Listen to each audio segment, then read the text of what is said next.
ഇന്ന് തന്നെ ഡൗൺലോഡ് ചെയ്യൂ. കാണൂ നിങ്ങളുടെ ഫേവറേറ്റ് ഷോസ്. നീ ആരാണെന്ന് എനിക്ക് അറിയണം.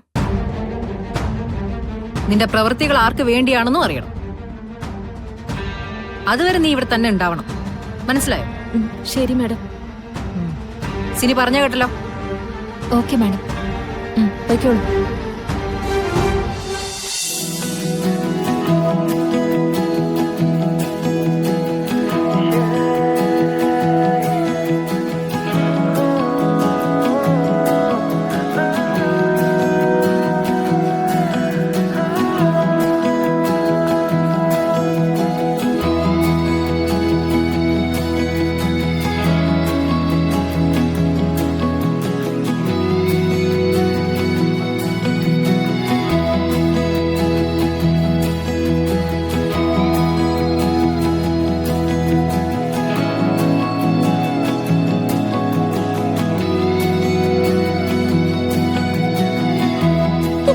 പേടിക്കല്ലേ?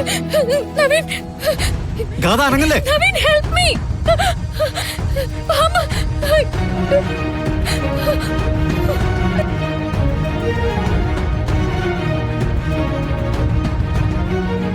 ഇത്രയൊക്കെ അവിടെ സംഭവിച്ചിട്ടും സിനി എന്താ എന്നെ ഒന്ന് വിളിച്ചറിയിക്കായിരുന്നത്? ഫോണിലൂടെ പറയാതിരുന്നത് മാഡം ഇവിടെ തനിച്ചല്ല, ടെൻഷൻ ആവണ്ടെന്ന് കരുതിയ. എന്റെ മോളുടെ കാര്യത്തിൽ ഞാൻ ടെൻഷൻ ആവും സിനി. അത് ഏത് വഴി അറിഞ്ഞാലും. മാഡം, ആ കാഴ്ച കണ്ടപ്പോ ശാപത്തെക്കുറിച്ച് പറഞ്ഞതൊക്കെ സത്യമാണ്. ഈ വിവാഹം നടത്തിയാലേ എനിക്ക് എന്റെ മോളുടെ ജീവനാണ് ബലി കൊടുക്കേണ്ടി വരുന്നത്. അതൊരിക്കലും സംഭവിക്കാൻ പാടില്ല. ഈ വിവാഹം മുടങ്ങണം.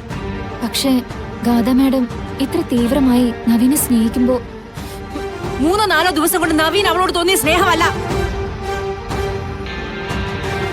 ജന്മം മുഴുവൻ അവളെ ചേർത്ത് പിടിക്കുന്ന എന്റെ സ്നേഹത്തിനാവല. നവീൻ അവളെ മറക്കണം. ഈ വിവാഹത്തിന് ഗാഥ പിന്മാറണം. എനിക്ക് അതിനുള്ള മാർഗം എങ്ങനെയെങ്കിലും കണ്ടെത്തിയേ പറ്റൂ.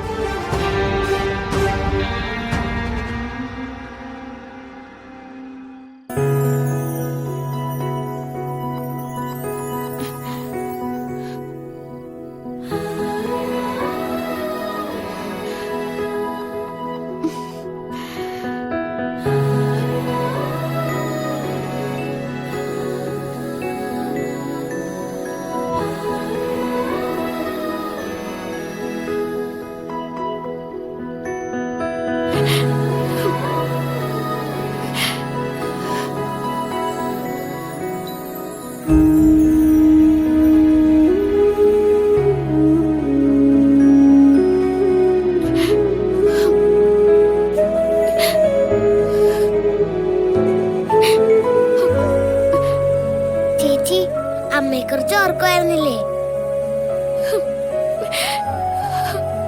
ചേച്ചിക്ക് അമ്മയെ കാണണം. വേണം മോളെ.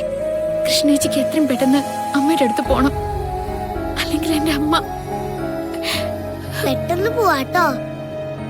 നമുക്ക് എങ്ങനെയെങ്കിലും ആ ദുഷ്ടത്തെ സുന്ദരിയെ കണ്ടുപിടിക്കാം.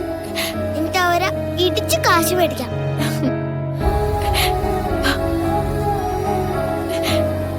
ഞാൻ കാര്യായിട്ടാ പറയുന്നേ. ചേച്ചിക്ക് സുന്ദരിയെ കാണിച്ചു കൊടുക്കണമെന്ന് ഞാൻ അമ്പലത്തിൽ നേരത്തെ നേർന്നു. ആണോ? ചേച്ചി നോക്കിക്കോ. എന്ത് വഴിപാടാ എന്നിട്ട് ഇവിടെ നേർന്നേ? ഞാനേ ശൈലപ്രദക്ഷിണം ചെയ്യാന്ന് പറഞ്ഞു.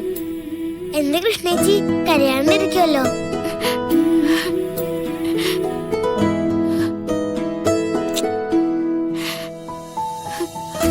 മോളുടെ പ്രാർത്ഥന ഉണ്ടെങ്കിൽ കൃഷ്ണേച്ചിയുടെ അമ്മയ്ക്ക് ഒന്നും സംഭവിക്കില്ല.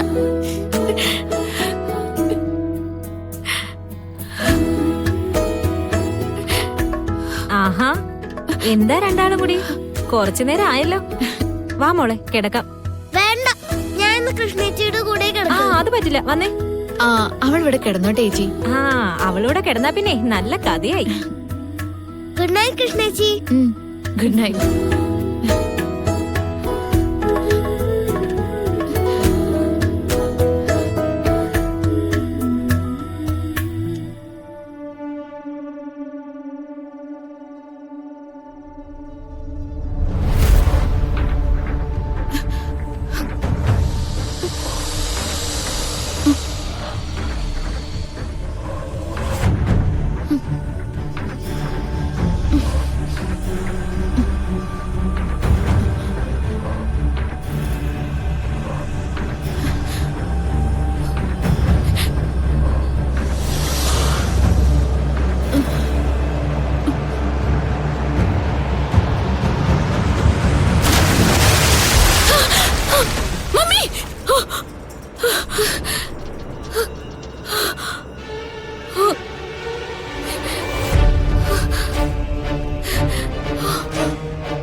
അവൾ ആരെ എന്താന്നൊക്കെ അറിഞ്ഞിട്ട് മതി ഇനി ജോലിക്ക് നിർത്തുന്നത്.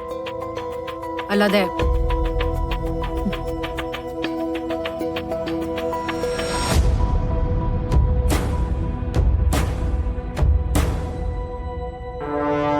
ഇവിടെ വരൂ.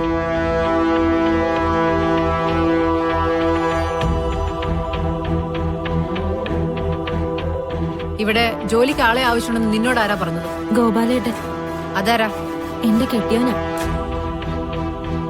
അയാൾക്ക് ഈ കുടുംബം ഇതിനു മുമ്പ് അറിയോ? ഇല്ല മാഡം, ആരോ പറഞ്ഞറിഞ്ഞോന്നാ ഗോപാലേട്ടൻ പറഞ്ഞു. ഇന്നലെ നീ ഒരു പായസം ഉണ്ടാക്കിയില്ലേ? അതുണ്ടാക്കാൻ നിന്നെ ആരാ പഠിപ്പിച്ചേ? അത് ചോദിച്ച കേട്ടില്ലേ? അത് ഞാൻ എനിക്ക് അറിയാവുന്ന മാതിരി. പൂജാമുറി ഒരുക്കാനോ?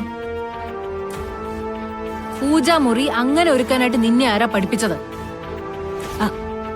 അത് ഞാൻ ഒരുക്കിയത് ശരിയായില്ല മാഡം. ഇങ്ങോട്ട് ചോദ്യങ്ങൾ വേണ്ട. നിന്റെ പെരുമാറ്റത്തിൽ എന്തൊക്കെയോ പ്രശ്നങ്ങളുണ്ട്. നീ ആരാ എവിടുന്ന് വന്നെന്നൊക്കെ കണ്ടുപിടിക്കാനായിട്ട് എനിക്ക് ബുദ്ധിമുട്ടുണ്ടെന്ന് തോന്നുന്നുണ്ടോ? മാഡം, ഞാനൊരു പാവമാണ്. ഗോപാലേട്ടൻ രാവിലെ മുതൽ വൈകുന്നേരം വരെ നടന്ന് ലോട്ടറി വിറ്റാല് കഷ്ടിച്ച് അടുപ്പ് പുകയാനുള്ളത് എന്തെങ്കിലും കിട്ടൂ. പിന്നെ മോളുടെ കാര്യം ആലോചിച്ചിട്ടാ ഞാനിങ്ങനെ ഒരു ജോലിക്ക് ഇറങ്ങിയത് തന്നെ.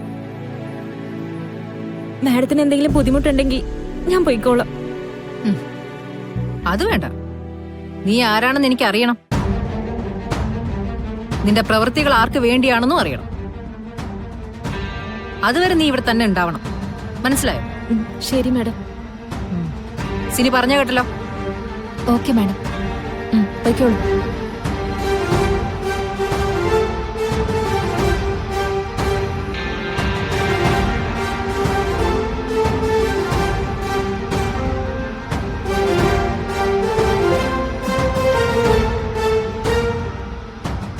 അവര് പറയുന്നതൊക്കെ സത്യമാണെന്നാ തോന്നുന്നേ മാഡം.